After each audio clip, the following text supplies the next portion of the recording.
If you want to relax ng medyo malayo sa city, sa matataang lugar, and just be one with nature and its sound, swim in a natural hot and cold spring, Hidden Valley Springs is the place to be. And today, we are gonna be exploring it. Treasure the life you're living underneath the sheltering sky. Powerful oceans bring it. Hey guys, good morning. So it is June, anong June na ngayon? June 15, it's a Saturday. Hopefully, wala masyadong tao kasi long weekend ngayon. Walk-in lang kami, pero you guys can do prior reservation. Pero yun nga, walk-in na lang kami kasi kinakapa rin namin kung uulan ba or what. Medyo malapit na kami. We're already in Santo Tomas, Batangas. Ayun, let's go. Hopefully, this traffic. Medyo malayo pa from the guard entrance yung mismong resort and hindi sementado yung road pero accessible pa rin naman siya by any vehicle.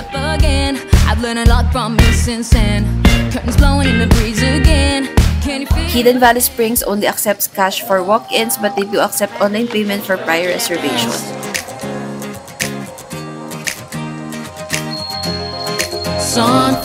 We are finally here at Hidden Valley Springs in Calauan, Laguna. It's already 8:46 a.m. And actually, nag-open to guys ng mga 8 a.m. Tapos, ang closing nila is until 5 p.m. They only allow day tour as of now. Pero they do have accommodation which is nandito.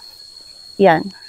Pero hindi pa siya allowed ngayon. Hindi ko alam kung kailan sila mag-allow ng reservations for overnight stay. Pero as of now, it's only day tour. We've already settled down. Meron na kaming kabana and yung kabana nila is first come, first serve only. Hindi tayo dyan, dito tayo.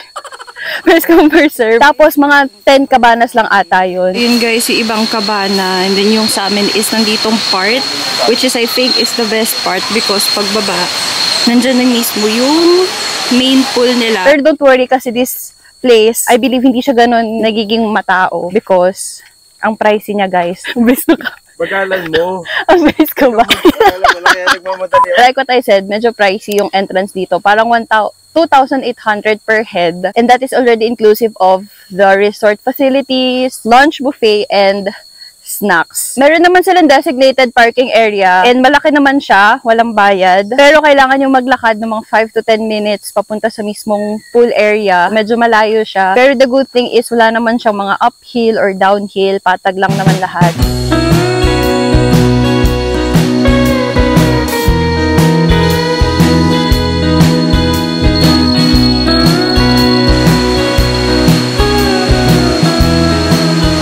Mahirap ikutin tong Hidden Valley Springs with your stuff, so meron silang provided locker area to secure your valuables wherein the shower and toilet are also located, and this room is fully air-conditioned and sobrang linis. Dito pa lang, medyo satisfied na ako sa binayad na 2,800 per box. Like what I said guys, kasama naman yung lunch buffet dito as well as the snacks.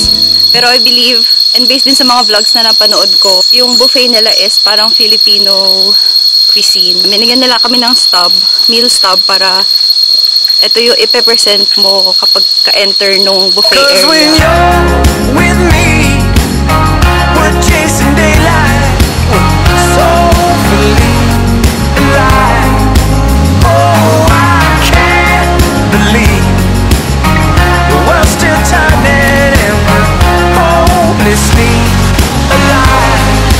Yung main pool nila guys is yung hot spring part ng resort. And ang sarap magbaba dito kasi nga mainit siya. Though hindi siya super init, hindi siya yung talaga nakakapaso. Parang maligam-gam lang siya. Though ito nga since main pool siya, maraming nakatambay. Pero hindi pa rin siya ganun ka-crowded like other spring resorts. So ngayon, punta naman kami sa may cold spring or what they call lover's pool or soda pool. And yung soda pool, I believe yun yung pwedeng mainom daw. Kaya siya tinawag na soda.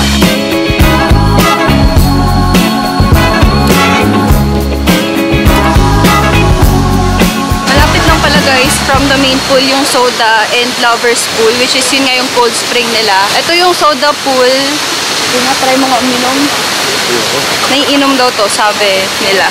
Let's try. Malamig daw to. Sakto lang.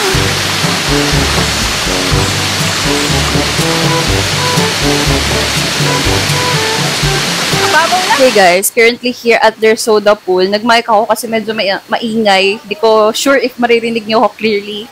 Itong soda pool nila, with this kind of weather na mainit ngayon sa Pilipinas, mas prefer ko itong soda pool because mas malamig siya compared to the main pool. And even si Lolo, mas gusto niya dito kasi nga mas malamig. Though hindi naman siya super lamig, pero sobrang sakto lang niya for me. Though dito sa soda pool, maraming dragonfly, maraming tutubi. But okay lang naman, malinaw pa rin yung water. Though hindi ko siya tinry inumin.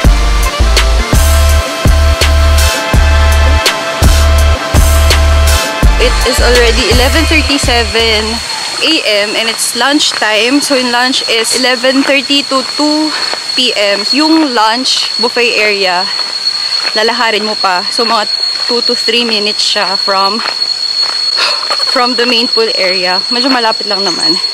And you get to walk on this beautiful nature scenery.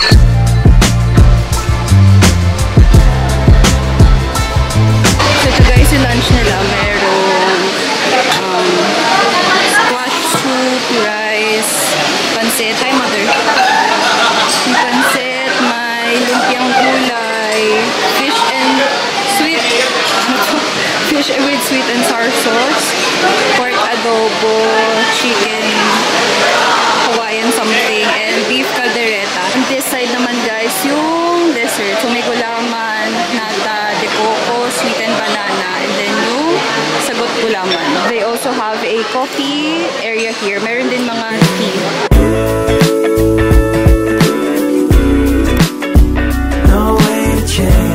We are now heading back to our cabana. Let's talk about the buffet, the lunch buffet. Masarap siya, no doubt. Filipino food, as in goods, yung mga putahe na hinanda. Beef caldereta, yung adobo, masarap. Nothing really fancy about the food selections, pero overall, masarap naman siya. So, I think it's worth it naman. Nabitin lang ako sa selections nila ng sweets sa dessert. Kasi puro ano siya, nata, sweetened banana. Parang with this kind of weather, masarap na merong ice cream or halo-halo. Since parang medyo Pinoy cuisine pa rin naman siya. Pero yun lang yung food selection nila. And parang hindi siya nagbabago kasi sa mga napanood kong vlog, ganun pa rin yung mga ino-offer nila sa buffet nila.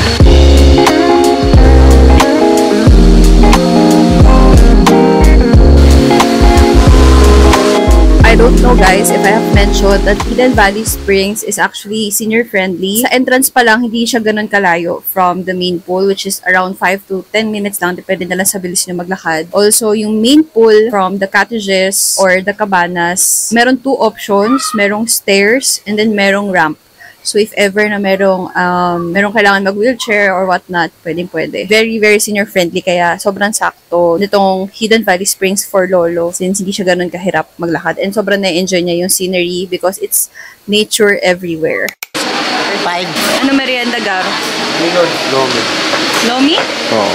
Lomi and puto.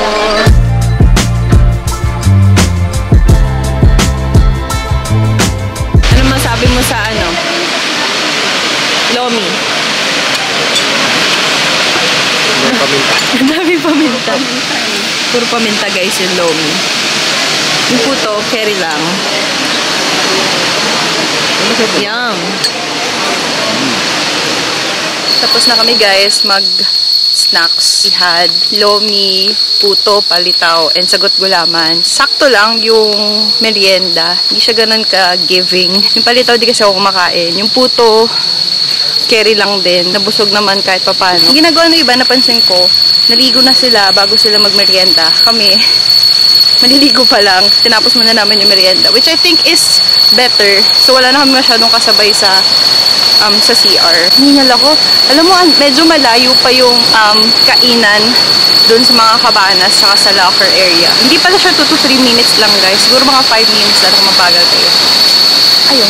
A few moments later. Final verdict lang with this resort. First is amenities. Maganda guys yung buong resort. It's very clean and sobrang feel mo talaga na you're one with nature. Every pool merong lifeguard so you feel safe. Meron silang hidden falls guys na hindi na namin napuntahan kasi tinamad na kami. Medyo malayo siya from the pool area. What I like about yung mga spring is running water siya. So, it's clean. It's natural water. Hindi kami nangate at all. As for the food, this is probably one of the things na if meron silang kailangan or dapat na may improve, I think it's the food. Tapos, meron naman silang free water everywhere. Question is my 2,800 worth it for a day tour experience here at Hidden Valley Springs? I would say yes. Will I come back? Yes ulit. Lo, na-enjoy mo ba, Lo? Oo naman. Enjoy niya daw. Ngayon nga lang ako naligo ng gusto eh. Oo guys, kasi ayaw ni Lolo ng ng mga malagkit yung dagat-dagat ganun. I would really recommend you guys to visit this resort kasi it's worth it. 2,800 pesos is worth it. Please let me know kung saan nyo kami gustong bumisita next. Bumisita next. Leave your suggestions on the comment section below. Yun lang. Thank you guys again so much for watching and I hope you enjoyed. Bye.